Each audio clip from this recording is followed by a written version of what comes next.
everyone. Today I'm going to be presenting some of the work that I did for my undergraduate thesis project, which focused on the impacts of wastewater on benthic macroinvertebrates in the summer and winter. This work was supervised by Hossein Mehdi and Dr. Sigal Balshine in the Aquatic Behavioral Ecology Laboratory at McMaster University. Wastewater is water that becomes contaminated with the products and chemicals that we use in our homes, and then goes down the drain or toilet to eventually be treated and then released into the environment. In Canada, wastewater is one of the largest known sources of aquatic pollution by volume. This wastewater can contain phosphates, nitrates, pharmaceuticals and personal care products, hormones, microplastics, and heavy metals, even after being treated in wastewater treatment plants. Wastewater can have widespread impacts on aquatic ecosystem quality through contaminant exposure, eutrophication, oxygen depletion, and other general changes to water quality. These effects can have many consequences at molecular, tissue, individual, population, and community levels. Although a good amount of information is known about the impacts of wastewater from studies during warmer months of the year, very little research has been done to look at these impacts during the winter. It is important to consider the impacts in the winter because there are known changes to wastewater quality at this time of year. During the winter, there is a lower removal efficiency during the wastewater treatment process, which can be seen with the red line here. This results in higher levels of contaminants being released into the environment, as you can see with the green.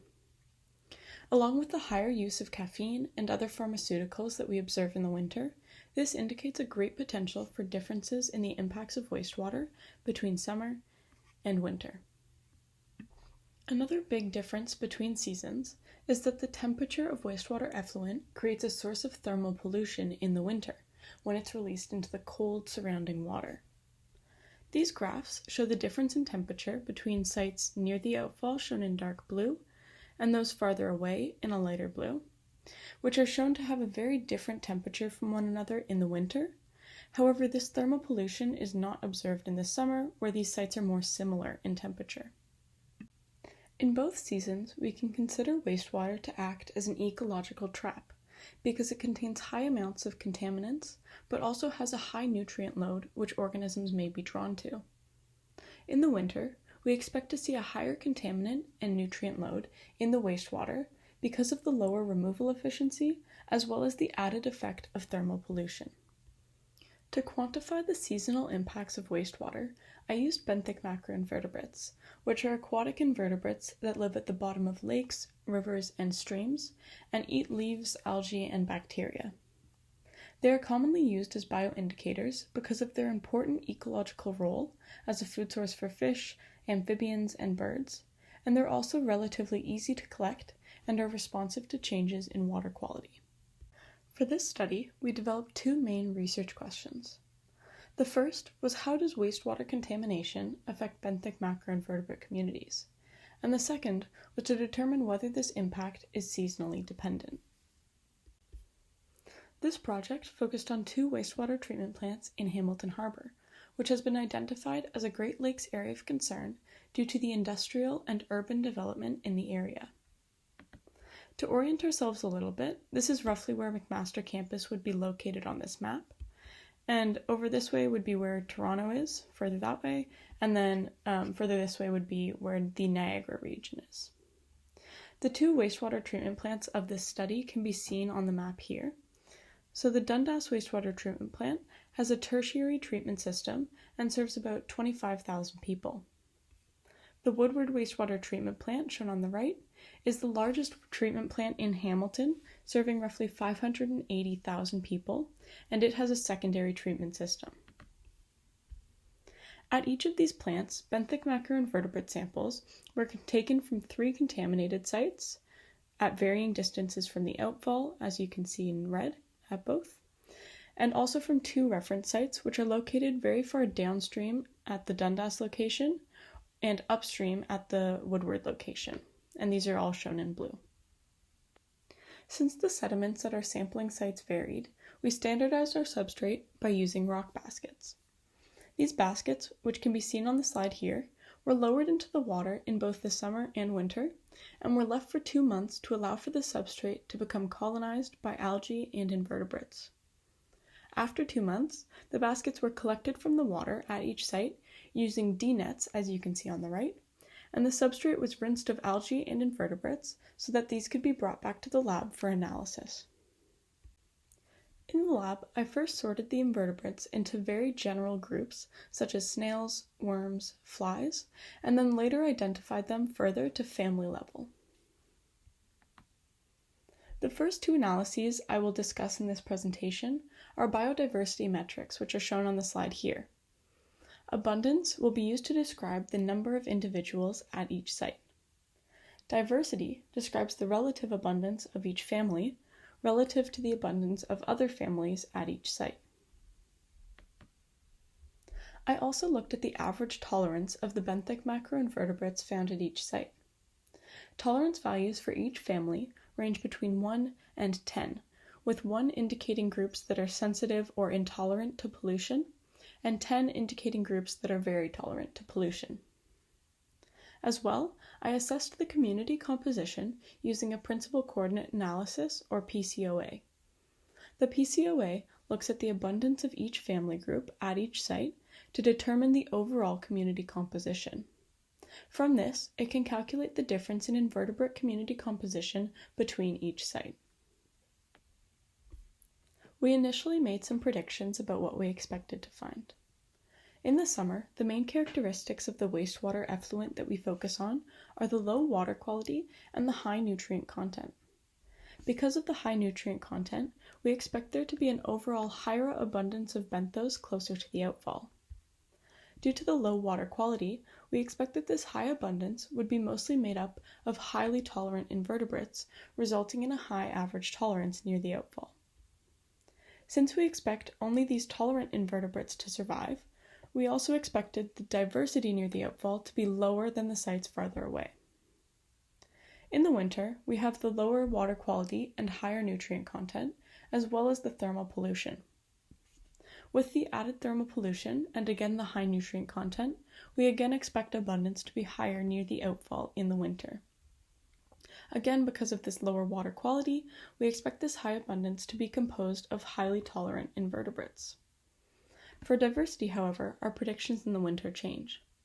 We predict that sites close to the outfall would have a higher diversity than the reference sites, which would have very few invertebrates as a result of the cold water temperature. So first, we will focus on our results for abundance. At Dundas, in both summer and winter, we found abundance to be higher away from the outfall, which was the opposite of our predictions. At Woodward, we found abundance to be higher closer to the outfall for both seasons, which followed our predictions based on the high nutrient content and thermal pollution. Our results also indicated that abundance didn't change between seasons at either of the treatment plants.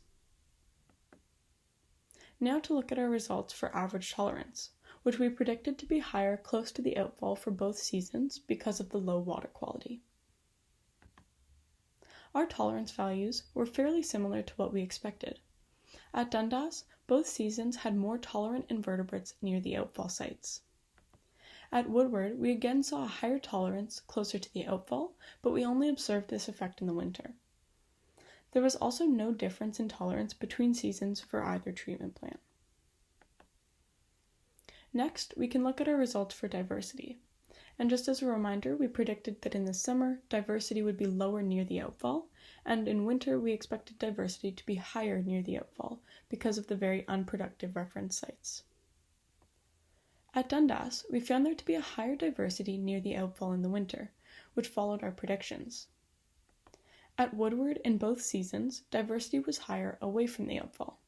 This suggests that perhaps the water quality was so poor near the outfall at Woodward that only very tolerant species could survive in both seasons. So now to look at the differences in community composition.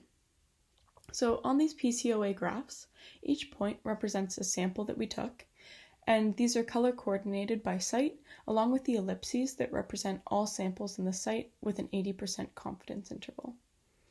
The 2 axes shown are the ones that explain the most variance between the samples. The distance between each sample indicates the level of dissimilarity. At Dundas in the summer, the two sites closest to the outfall, D1 and D2, appear to be the most similar to one another in their community composition. D3 appears to act as an intermediate between these two sites and D5, which is the farthest site from the outfall. D4 appears to be the most different in terms of community composition, and this was attributed to a presence of amphipods and riffle beetles. In the winter at Dundas, the sites appear to be more different from one another, with only D2 and D3 showing some similarity. D4 was again identifiable by the presence of amphipods. At Woodward in the summer, all three contaminated sites, W1, 2, and 3, have a similar community composition. Reference sites W4 and W5 were shown to be different from the contaminated sites, but very similar to one another in their community composition. The differences in composition were attributed to a high abundance of isopods found at W1, the closest site to the outfall. In the winter, there appears to be some overlap between the reference sites W4 and W5, while all other sites seem to be more different in their overall community composition. Again, the differences between W1 and all other sites was mostly because of a high abundance of isopods at W1. Overall, I found that benthic macroinvertebrates were less abundant and more diverse near the Dundas outfall, while at Woodward the invertebrates were more abundant and less diverse. These differences in trends between the two wastewater treatment plants highlights potential major differences in these two locations in Hamilton Harbour. I would speculate that this relates to the difference in capacity and treatment level between these treatment plants. However, further research should be done to analyze the water quality and also to consider other trophic levels to understand this difference better. I also found that invertebrates were more tolerant at sites close to the outfall, which makes sense based on the speculated high pollution levels. The community composition of benthic macroinvertebrates changed between the sites, with some similarities in composition with sites close to the outfall, and also similarities between those that are farther away. This research gives more information about the impacts of wastewater in the winter. Despite winter lasting 4 to 6 months, the impacts are rarely studied at this time of year. This research is important especially for toxicology because we know that the wastewater pollution differs between seasons. Although we did not find many seasonal impacts in this study, future work should continue to consider impacts in the winter. Wastewater in Hamilton Harbour is an important area of research, as Hamilton Harbour receives 50% of its input from wastewater treatment plants. We can look at these results, along with research done on fish communities in the area, and get a more complete understanding of the wastewater impacts in Hamilton Harbour, which can be extrapolated to understand the trends that we might observe at other treatment plants. So thank you for listening to my presentation, and I would also like to thank everyone who helped out with this project, from the field sampling to invertebrate identification to analysis, for making this all possible.